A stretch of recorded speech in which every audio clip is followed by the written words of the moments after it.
Greetings and welcome to the Bowling Green First United Methodist Church. We hope that you enjoy what you're about to see, and you can find us on the corner of Broadway and Church Streets at 11 o'clock on Sunday mornings. Or you can find us at bgmethodist.org and on Facebook at Bowling Green First United Methodist Church. So we've been looking at it. We've been spending several weeks in Habakkuk, and it's amazing that minor prophet, it's only 3 chapters long, but we can spend some time inside of it because there is so much that is going on inside of what Habakkuk is dealing with and going through. And we talked last week, and we recognize that what Habakkuk is dealing with is this dip. It's that hard place that we all come to at some point in time that we can't avoid, we can't get around, that we just got to go through it.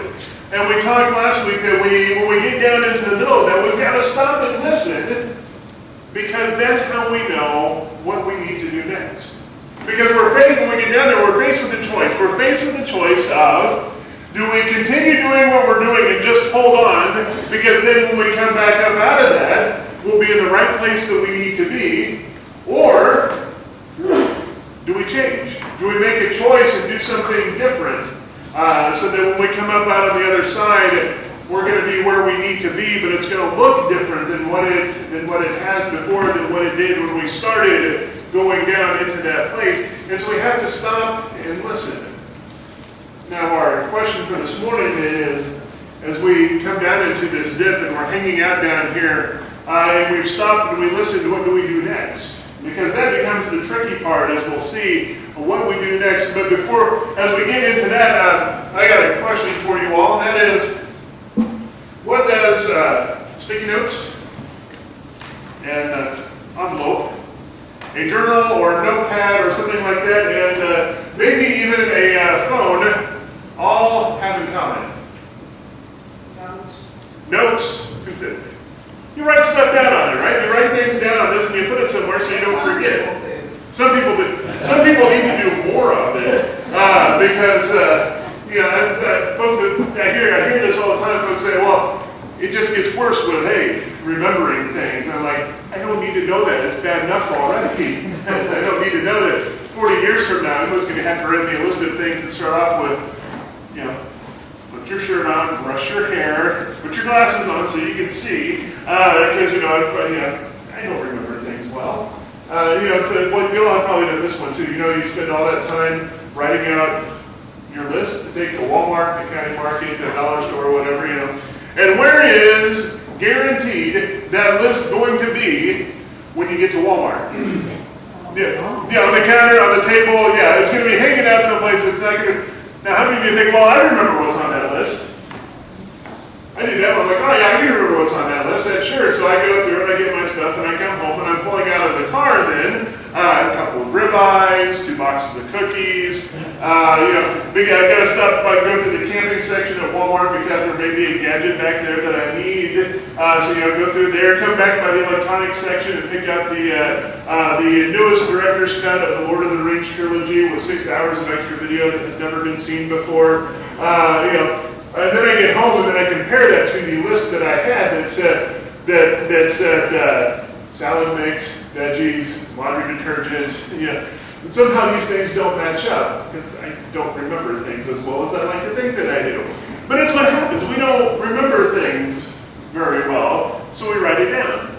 And nowadays, we write that list down and we take a picture of the list just to make sure that we've got it with us. We don't have to worry about do we bring it? It's right there on our phone. But that's what we do. We write things down. And that's what, as we go back into chapter 2 of Habakkuk, that's what God is looking at Habakkuk and saying. Saying, Habakkuk, I know I've just laid all this stuff on you and you're coming into this. And he's saying, write it down.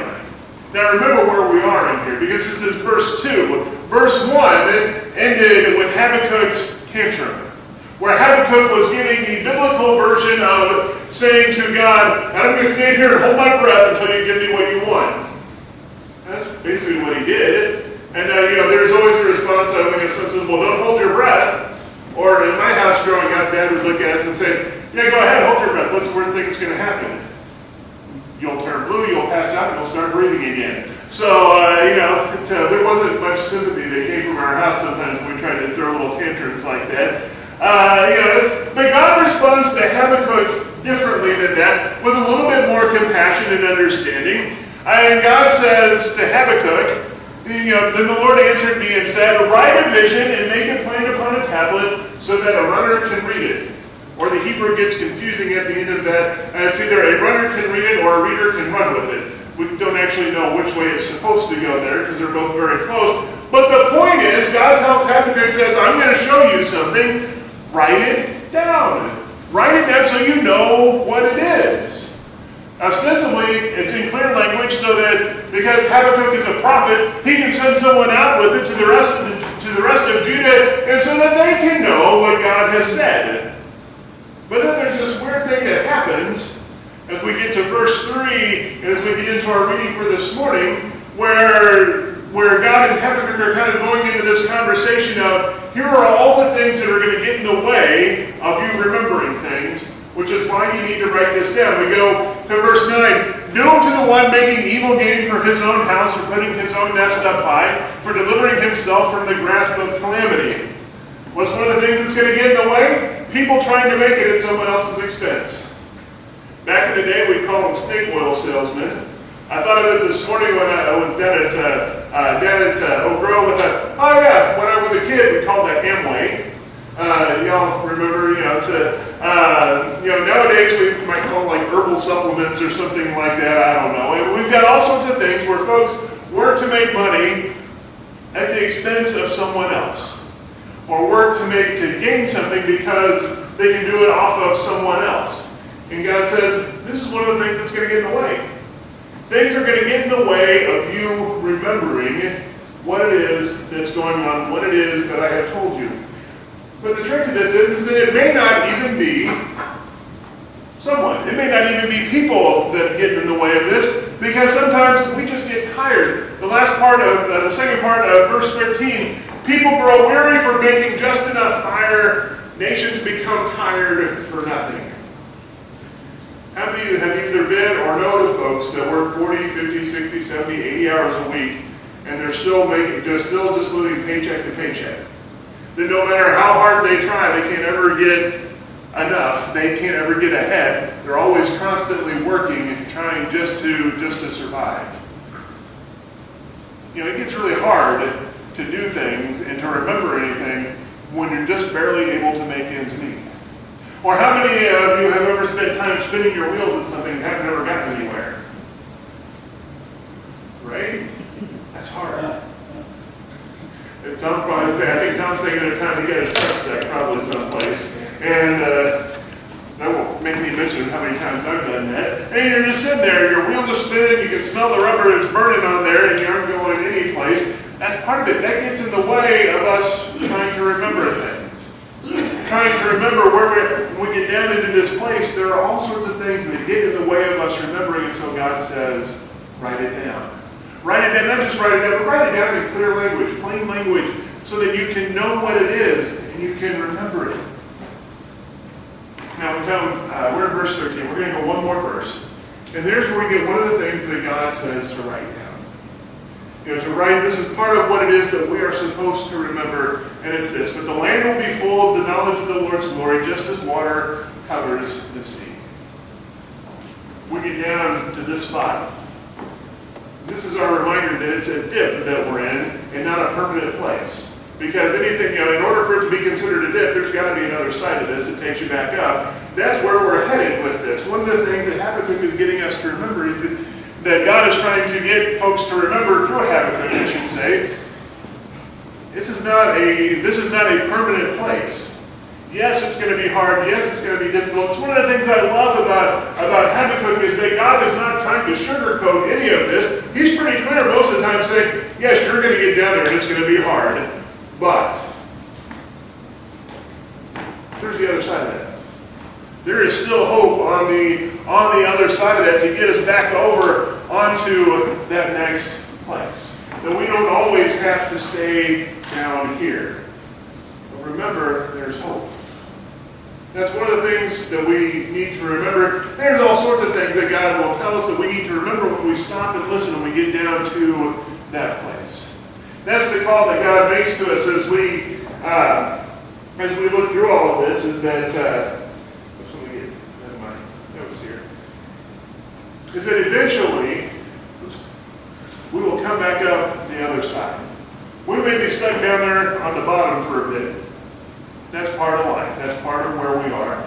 But we're going to come back up on the other side. And God says, remember that you can come back, that there is more to this story, that this is not an end right here. There is more still that is left to come. Listen, write it down, and I will tell you what you need to know so that you can make it through to that next place.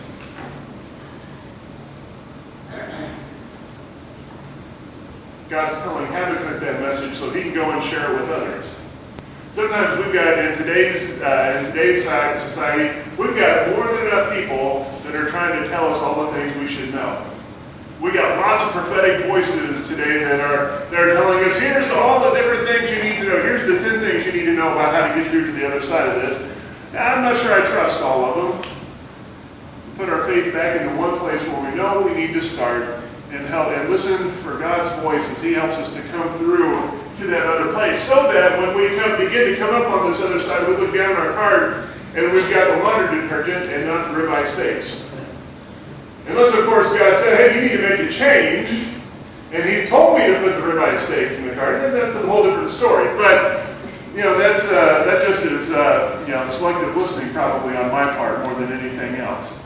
But we listen because God will direct us. He'll guide us through all of the mess of voices that are out there telling us things, all of our own exhaustion and spinning wheels that are kind of holding us back. Even just through our own worry and concern about how we get through, he will guide us out through to the other side because we know how the story goes.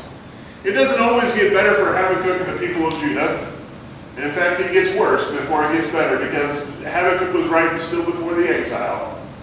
But we know how the story goes because eventually we get to the gospel and we get to the good news where God sends his son to come into the world as the way that we can always know that there is another side to that dip and that we are coming out through to the other end.